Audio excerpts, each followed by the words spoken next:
Selamat pagi, selamat siang, selamat sore, selamat malam, selamat subuh, dan selamat waktu apapun ketika kalian nonton Pak Eko Mahasiswa episode ke-20 ini. Dan selamat datang di Pak Eko Mahasiswa, dan pada hari ini kita bakalan bahas satu topik yang agak menarik nih. Meskipun mungkin aja ini pembahasannya agak sedikit kering karena berbicara soal rancangan undang-undang alias RUU, yaitu RUU HKPD. Tapi sebenarnya apa sih RUU HKPD ini? Nah, sebelum kita bahas itu, mungkin kita bakalan kenalan dulu nih sama dua orang yang menemani gue sebagai host Pantek Anda yang akan stay terus selama Pak Eko masih mengizinkan ya. Jadi silakan, mungkin ada yang mau kenalan duluan. Dari aku dulu kali ya. Halo teman-teman, penonton setianya Lapak Ekonomi. Aku Cinja Hirunisa dari FEB Universitas Pertamina. Habis itu ada aku, Fania Dara dari FEB Universitas Airlangga. Nah, jadi kalau yang udah nemenin gue ini nggak mungkin lah orang yang istilahnya tuh remeh-temeh itu nggak mungkin. Jadi kelasnya udah bukan kelas kambing lagi, udah kelasnya lalah, pokoknya bener-bener deh. Gue aja geleng-geleng kepala kadang ngeliatnya. Aduh. Oke deh, daripada kita berlama-lama lagi, mending kita langsung ke pertanyaan yang sudah disajikan oleh Pak Eko untuk kita jawab ya. Jadi yang pertama nih pertanyaannya soal Undang-Undang Hubungan Keuangan Pusat Daerah ini, atau HKPD singkatannya. Sebenarnya apa sih perubahan dalam RUU HKPD? Jadi, aku dulu. Ya. Jadi, adanya RUU HKPD ini tuh sebenarnya untuk mengatur ulang tata kelola hubungan keuangan antara pemerintah pusat dan daerah gitu. Ini tuh nantinya akan menggantikan Undang-Undang Nomor 33 Tahun 2004 tentang perimbangan keuangan pemerintah pusat dan daerah. Kenapa sih kita perlu mengatur ulang gitu? Perlu ada RUU HKPD. Nah, karena yang bisa kita amati gitu ya, masih terdapat ketimpangan gitu, baik antara daerah dengan pusat maupun antar daerah satu dengan daerah lainnya gitu. Misalnya nih, daerah A, di daerah A itu tingkat kemiskinannya udah rendah nih, terus kesenjangan sosial ekonominya juga udah rendah. Tapi di daerah B, untuk mendapatkan akses pendidikan aja susah gitu. Apalagi untuk menuntaskan kemiskinan gitu. Nah, apa sih yang menyebabkan ketimpangan itu? Nah, salah satunya itu disebabkan oleh kurang optimalnya kinerja fiskal daerahnya itu sendiri. Nah, terus RUU HKPD juga tuh diantaranya ya, dan alokasi umum nih yang awalnya diarahkan untuk belanja, didominasi untuk belanja pegawai, terus belanja modal. Nah, sekarang itu lebih difokuskan atau diarahkan untuk peningkatan kualitas pelayanan dasar seperti kesehatan, pendidikan, terus lingkungan. Terus juga RUU HKPD ini tuh berupaya untuk menguatkan sistem pajak, perpajakan daerah dengan cara restrukturisasi pajak, terus juga dengan perluasan basis pajak daerah. Ada juga penyederhanaan jenis retribusi daerah. Nah, perluasan basis pajak itu kayak mencari potensi sumber pajak baru gitu. Misalnya pengenaan pajak terhadap eksternalitas kegiatan yang menimbulkan eksternalitas negatif bagi lingkungan. Terus juga ada opsen pajak gitu. Mungkin dari aku gitu sih. Udah lengkap banget nih dari Cynthia. Cuma mungkin aku pengen ringkas lagi kali ya. Jadi di RUU HKPD ini tuh ada 4 pilar nih kalau aku baca. Jadi pilar yang pertama itu kan ketimpangan vertikal dan horizontal yang semakin menurun. Jadi di sini pemerintah tuh akan mereformulasi dana alokasi umum dengan ukuran kebutuhannya itu yang lebih tinggi. Terus dana alokasi khusus juga fokus untuk prioritas-prioritas nasional dan tentunya perluasan skema pembiayaan daerah secara lebih terkendali dan lebih hati-hati lah. Terus untuk di pilar kedua itu ada harmonisasi belanja antara pemerintahan pusat dan daerah. Ini adalah desain dari transfer ke daerah dan dana desa ini berfungsi sebagai countercyclical yang sinkron dengan pemerintahan langsung ke pusat. Terus di pilar ketiganya itu untuk peningkatan kualitas belanja daerah. Jadi di sini kan beberapa daerah memiliki kualitas belanja yang sangat bagus, tetapi masih ada juga nih daerah yang jauh tertinggal dan perlu untuk dibenarkanlah sisi kualitas dan disiplin belanjanya. Dan di sini transfer ke daerah perlu diarahkan untuk meningkatkan kualitas dan pelayanan publiknya, serta pengelolaan transfer ke daerah dilakukan dengan berbasis kinerja. Terus di pilar keempat juga, seperti yang tadi Cynthia bilang itu, ada penguatan sistem perpajakan daerah. Hal ini itu dapat dilakukan dengan mengurangi retribusi yang bersifat layanan wajib, melakukan pergeseran sebagai objek PPN atau pajak pertambahan nilai, dan opsen perpajakan daerah antar provinsi dan kabupaten atau kota. Oke deh, waduh, ini lengkap-lengkap banget ya penjelasannya ya. Tapi kalau misalnya gue padetin lagi nih, sebenarnya intinya RUU HKPD ini perubahannya mengarah kepada koordinasi dan dibikin supaya yang namanya budget pusat dan budget daerah itu bisa sinkron gitu arahnya.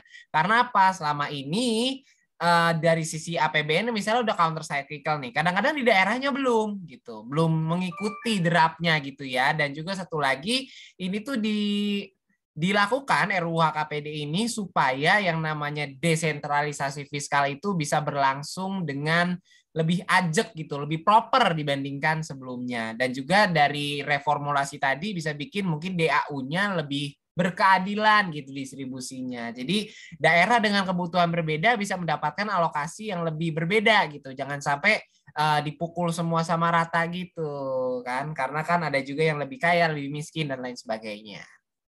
Oke, lanjut ke pertanyaan kedua nih. Terus kenapa sih harus ada RUU HKPD?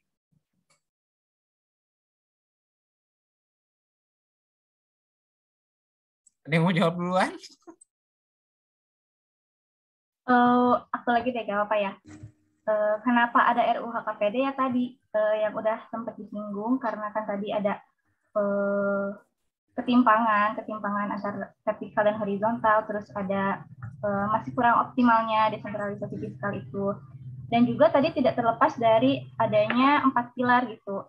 RUU HKPD itu tidak terlepas dari 4 pilar kebijakan dari RUU itu sendiri, kayak penurunan ketimpangan vertikal dan horizontal, terus penguatan sistem pajak kayak yang tadi disebutin, terus penguatan kualitas belanja daerah dengan mempertimbangkan kebutuhan, kepatutan, dan kewajaran. Terus juga harmonisasi belanja pemerintah pusat dan daerah gitu, dengan cara penyelarasan kebijakan fiskal pusat dan kebijakan fiskal daerahnya itu sendiri.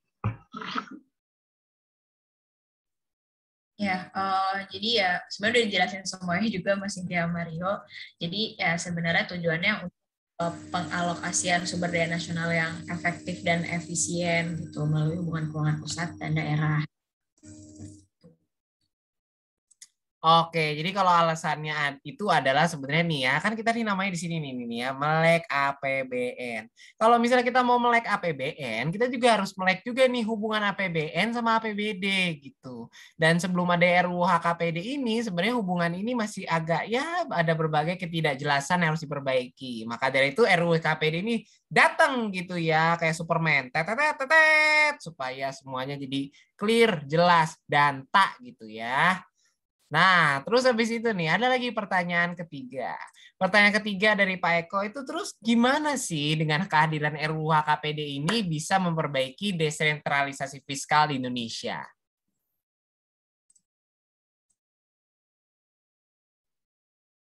Oke, gimana bisa memperbaiki desentralisasi fiskal gitu kan? Sebenarnya kan tadi aku udah nyinggung soal opsi pajak di penguatan perpajakan daerah ya.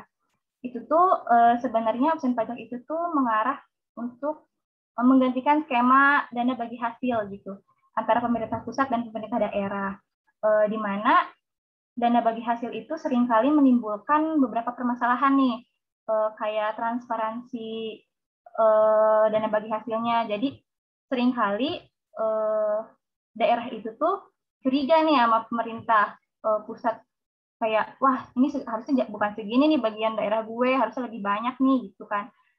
Terus jadi itu tuh kayak menimbulkan ketidakpuasan terhadap dana bagi hasil. Terus juga dengan dana bagi hasil tuh skema dana bagi hasil itu tuh menimbulkan ketidakpastian gitu, yang kemudian akan menghambat perencanaan anggaran daerah gitu, karena kan dana bagi hasil juga merupakan penerimaan daerah ya gitu. Jadi bisa memperbaiki permasalahan-permasalahan tersebut gitu. Jadi dengan adanya opsen pajak tuh kan itu opsen pajak itu sendiri tuh kayak pemungutan tambahan atas pajak dengan persentase tertentu yang ditentukan oleh pemerintah daerah gitu. Jadi transparansinya juga bisa dicapai, terus memberikan kepastian juga bagi penerimaan daerahnya itu sendiri. Gitu.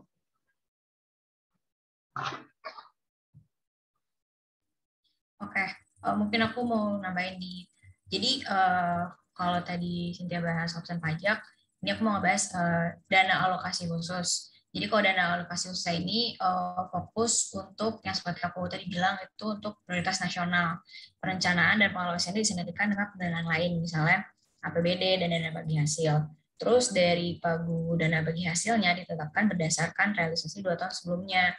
Hal ini ternyata dapat mengurangi deviasi antara alokasi dengan realisasi sehingga dapat menghindari kurang bayar atau lebih bayar.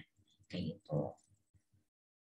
Oke deh, jadi sebenarnya intinya ya yang namanya RUU HKPD ini memperbaiki desentralisasi fiskal dengan cara itu yang pertama yang tadi disebut ya, soal dana bagi hasil. Jadi dana bagi hasilnya intinya kuenya daerah itu sekarang diusahakan itu lebih banyak gitu ya dibandingkan sebelumnya. Terus yang kedua juga tadi di awal sempat disinggung soal reformulasi DAU gitu ya, dana alokasi umum. Nah itu juga salah satu bentuk supaya desentralisasi fiskal di Indonesia ini bisa lebih berjalan dengan benar. Tapi mungkin ada yang ketiga mungkin ya yang belum disinggung dari tadi ini, yaitu soal institutional commitment atau komitmen institusional dari pusat supaya yang namanya desentralisasi fiskal ini bisa benar-benar berjalan secara jelas gitu, aturan mainnya jelas gitu untuk desentralisasi fiskal supaya nantinya ini bisa berjalannya tuh paling nggak lebih lancar gitu dibandingkan sebelumnya. Jadi ketidakjelasannya itu dikurangin gitu. Ibarat lampu gitu, lampunya tuh dibikin agak lebih terang gitu supaya panduannya lebih jelas nih buat semua yang bermain dalam tanda kutip atau melakukan menjadi eksekutor dalam bidang desentralisasi fiskal ini gitu. Oke, nah terus akhirnya nih pertanyaan terakhir dari Pak Eko kita tercinta ya, yaitu bagaimana nih posisi kalian terhadap RUU ini? Kalau dibilang posisi, mendukung ya kalau adanya RUU HKPD ini tuh, karena kan dilihat tadi 4 pilarnya, 4 pilar kebijakan, terus tujuan RUU ini juga jelas gitu untuk memperbaiki desentralisasi fiskal, terus untuk peningkatan kualitas belanja daerah, untuk meningkatkan pelayanan dan kesejahteraan masyarakat gitu, terus juga untuk mengurangi kesenjangan vertikal dan horizontal dengan cara peningkatan pelayanan dasar kayak kesehatan sama pendidikan. Nah kan seperti yang kita tahu ya, kalau seorang individu mendapatkan kesehatan yang baik, terus akses pendidikan juga mudah, otomatis itu membantu dalam pembentukan human capital gitu, yang nantinya berdampak panjang, memiliki dampak pada perekonomian dan kesejahteraan masyarakat. Terus juga pendidikan dan kesehatan juga itu merupakan salah satu solusi untuk bisa keluar dari lingkaran setan kemiskinan gitu sih. Kalau aku posisinya juga setuju dan mendukung gitu, karena dengan adanya RUU HKPD ini juga intinya kan 4 pilar tadi itu mendukung tujuan dalam rangka memastikan kebijakan ini tuh dan tujuan ini tuh selaras gitu, dan diharapkan juga APBN dan APBD ini dapat bekerja sama dengan sinergis, harmonis untuk kesinambungan fiskal dan perekonomian Indonesia gitu. Oke, kalau gue sendiri sebagai host Pantek di sini juga sebenarnya setuju sih ya sama undang-undang ini secara misalnya sebagai sebuah legislasi, of course I agree with it. Karena apa? Desentralisasi fiskal itu harus selalu diimprove gitu ya, supaya kebijakan desentralisasi yang sudah kita ambil sejak 2003 itu bisa benar-benar terwujud dengan benar di lapangan. Tapi sebenarnya undang-undang RUU ini juga bukan sebuah peluru emas gitu. Dia bukan solusi yang bisa menyelesaikan semua masalah ibarat obat mujarab gitu. Enggak. Karena apa? Kalau menurut gue sendiri nih, yang namanya desentralisasi fiskal di Indonesia, salah satu penghalang terbesarnya adalah terjadinya local capture atau banyak sekali demokrasi yang disandera gitu di daerah karena adanya politik uang, misal, terus juga adanya inequities yang tetap bertahan di daerah. Jadi ada yang namanya elite capture atau ada segolongan elit di daerah yang akhirnya menangkap sistem politik untuk their own gains dan lain sebagainya. Nah, itu juga harus diperbaiki karena kalau enggak undang-undang yang RUU yang udah bagus ini ketika diterapkan gitu jadi undang-undang, maka dia nggak akan 100% efektif seandainya yang namanya masalah struktural dan institusi itu tidak diatasi gitu. Kalau menurut gue sih gitu ya sebagai host Pantek. Tapi siapa tahu Pak Eko mungkin ada pendapat lain. Kita nggak tahu ya. Belum diturunin wangsitnya soalnya. Oke deh. Remark tadi soal elite capture ya. Waduh, ya Allah omongannya jauh banget pakai elite capture. Akan mengakhiri Pak Eko Mahasiswa episode ke-20 ini. Semoga kalian senang nonton video ini dan gue mewakili Cynthia dan Vandar ingin mengucapkan terima kasih banyak karena sudah setia untuk nonton Pak Eko Mahasiswa gitu ya sampai sekarang. Dan jangan lupa juga untuk selalu like video ini, share video ini, dan subscribe channel Lapak Ekonomi. Karena di channel Lapak Ekonomi, Anda akan mendapatkan berbagai insight-insight yang menarik, lucu, dan mudah dipahami soal economics. Gitu.